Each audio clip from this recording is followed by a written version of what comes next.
Dobrý den, tak já vás všechny zdravím. Vítám vás všechny na prvním semináři pro českou nadaci. Děláme to ve Zlíně, děláme to i v Praze, ale řekli jsme si, že to budeme dělat i ve Zlíně, takže to začínáme prvním seminářem české nadace. Mé jméno je Martin Zavadil a jsem spoluzakladatel tohoto projektu. Taky další spoluzakladatel je pan doktor Zlínský, Vladimír,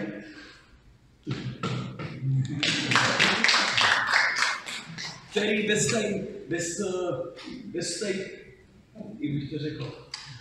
bez něho by tady tato nadace nevznikla. Jo? A teď dávám prostor panu doktoru Zlínskému, aby se vyjádřil, proč tady tato nadace vznikla. Děkuji, Martine, za slovo. Vážené dámy, vážení pánové, já jsem vás chtěl tady přivítat a říci, že si vás vážím, že za takové počasí, které dneska panuje venku, že jste přišli. My už jsme tady takové podobné přednášky měli, skončilo to covidem. Tehdy se ten projekt jmenoval trošku jinak, Zlínský diskuzní klub. A dá se říct, že už to bylo poměrně slušně rozjeto, protože tady chodilo tak 30-35 lidí. Vzpomíná si na to můj kamarád Zdeněk Dvořák, že jsme tady slyšeli a viděli spoustu zajímavých věcí, zajímavých vědců. A já vlastně na to navazuji. A určitě vás zajímá, proč jsem to nazval Česká nadace a nenechal jsem ten původní název. Určitě to není reminiscence na nadaci Billa a Melindy Clintonových, že by mě tady Gatesovi, že by mě tady nějakým způsobem sponzorovali, ale je to reminiscence na úplně něco jiného. A je to reminiscence na knižní sérii Isaaca Asimova, což byl spisovatel, on byl tedy biochemik. Narodil se v Rusku, byl židovského původu a v mládí se přestěhoval do Spojených států amerických, kde tedy působil jako spisovatel science fiction. A dá se říct, že to byl génius. Protože on v té knižní sérii Nadace, která teda má několik dílů, hlavní díly jsou 3 a pak to dá rozvíjet. Dalo by si, že těch knih té hlavní série je 6 nebo 7, podle toho, jak se to bere, tak popsal dějiny galaktické říše. A když to vezmeme, že on to začal sepisovat tu svoji knihu v podstatě už v průběhu druhé světové války a hlavně po ní, tak nějakým způsobem geniálně předpověděl na historii té galaktické říše v podstatě naší současnou situaci.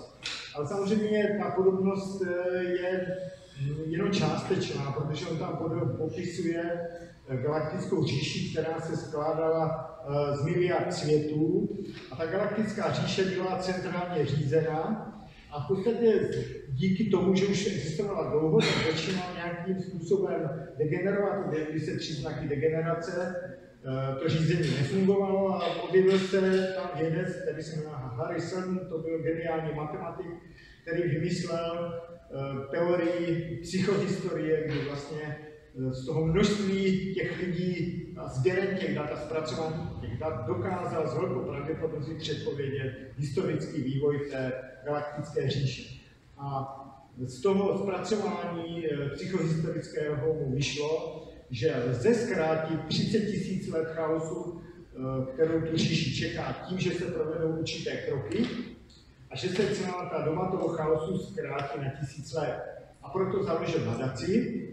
Původně to měla být 1 nadace, ale pak se ukázalo, že ty nadace byly 2, že oni měli nějaký záložní plán. A samozřejmě v tom se odvíjí spousta příběhů, kdy vlastně ta nadace naplňuje poměrně dlouho ten svůj úkol, až samozřejmě pak dojde k nějakým problémům, nějakým dějům, které ten Harrison nemohl předvídat, že historie se přece ukázala jako chaotická.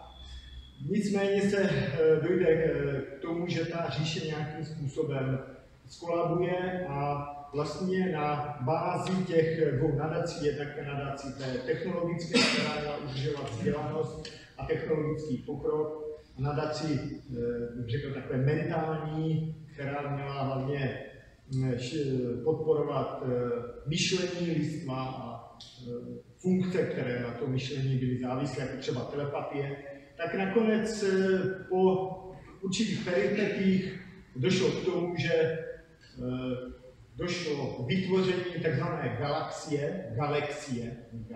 galaxie, tak on to nazývá, společného vědomí, a teďka to je neuvěřitelné, že se dokázal představit všech lidských a umělých inteligencí v rámci galaxií. A vlastně to on vymyslel od nějakých 40. let do, dejme tomu, do 70. let, tady tuto celou sérii.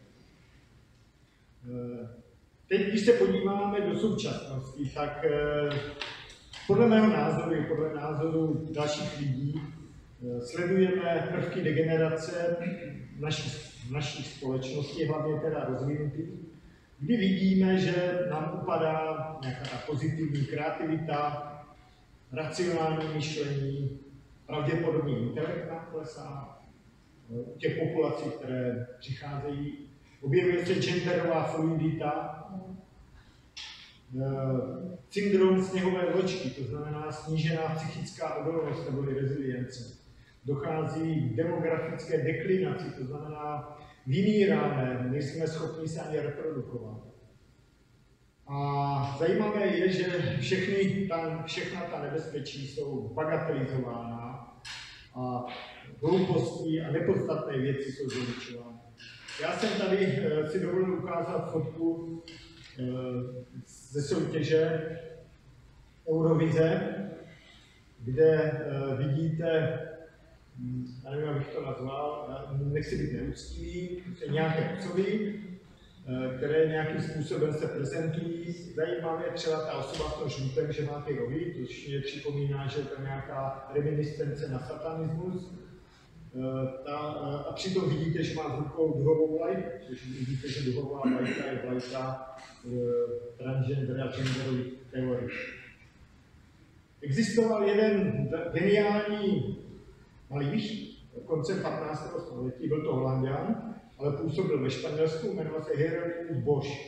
A já, když jsem byl ve Španělsku, asi jako rok a půl, tak nás zavedli do Práda, což je tam největší galerie výtvarného umění, a ta paní procházela tím Prádem, vůbec si nevšímala té Rubence a všeho možného a vedla nás přímo k tomu Hieronymu Boschovi, k jeho obrazům, že oni skrývají neuvěřitelné alegorie. A tento obraz se jmenuje Loď bláznů.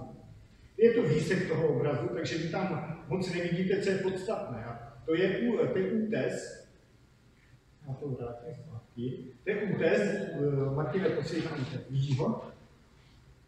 Útes za to je útes, ke kterému ta loď směřuje, ale ti blázni na té lodi, namísto aby řídili tu loď a snažili se mu kočírovat, tak prostě se radují a různě hodí. To je jasné pak, jak taková loď bláznů dopadne. Takže když zase analogie s dnešní dobou, když se na to podíváme, to asi poznáváte, to je nedávno z olympijských her v Paříži, kde opět se objevily značné prvky dekadentního chování, různé alegorie na poslední večeři Páně. Tam se objevily různé osoby, které z mého na můj vkus nepůsobily vůbec pozitivně, spíš negativně. A jsou to různý transvestíty a queer osoby a podobně. To znamená osoby, které původně se narodily jako muži a teď se prezentují jako ženy. A tady vidíte třeba na kraji tu osobu, má vlastně prsy, fousy. No a proč to celé vzniká, tady taková dekadence a takový úpadek? Já si myslím, že to je důsledkem našeho žití, našeho způsobu života. Ten způsobuje přeformátování našich mozků. Samozřejmě ono se to přenáší do přeformátování i na hormonální systém. U části těch mladých lidí prostě dochází k této sexuální genderové fluiditě. A já jsem si dovolil tady vymyslet takzvanou zlínského křivku. Tam je samozřejmě hrozně hrubá, která nám ukazuje, jakým způsobem vzrůstá komplexita v čase a co se stane, když se dosáhne nějakou vrcholu a my cítíme, že něco může nastat, takže co může nastat? Může nastat 6 těch křivek, které jdou na té pravé straně, směřují kam si. Jednak vidíte 3, které směřují nahoru, to by bylo dobrý. Pak tam vidíme tu, která tak lehce směřuje z toho vrcholu kopce dolů, to je stagnace. Pak tam vidíte tu, která jako to kleslo a pak je tam lehce nad čárou stagnace, ovšem na daleko nižší úrovni. To by bylo hodně špatné, a tak samozřejmě je tam tak dolů, takže jsou všechny možné tyto varianty. No a já bych proto to tady uvádím, abychom na to, co jsem tady řekl, prostě nějakým způsobem reagovali, hledali odpovědi na otázky ohledně toho úpadku a stagnace, jestli skutečně stagnujeme a upadáváme, co dělat v případě, že to tak je, jestli je to nevyhnutelné, jakým způsobem to můžeme ovlivnit. Tak já bych chtěl, aby tady vystoupilo spoustu přednášejících, kteří k tomuto se budou vyjadřovat. Já samozřejmě na to odborník nejsem, já jsem, co jsem, je to nepolitická přednáška, takže nebudu tady zdůrazňovat. A budeme je tady postupně zvát, jestli vás bude chodit tolik, jak na tuto první přednášku, tak určitě nás to nakopne, abychom pokračovali a vytvořili tady jakési krystalizační jádro budoucího třeba uspořádání. Já bych samozřejmě byl, aby tady chodili hlavně mladí lidi, tak vidím tady 2 takové zárodky, možná do budoucna, ale tímto směrem bychom se chtěli ubírat a já bych jenom chtěl na závěr říct, že tady vidíte ty obory, které budeme zase tady probírat, odborníky, kteří tady budou chodit a vítám tady prvního odborníka, který se bude tady vyjadřovat k umělé inteligenci, což je vlastně z kognitivních věd, které nás zajímají, z toho hexagramu.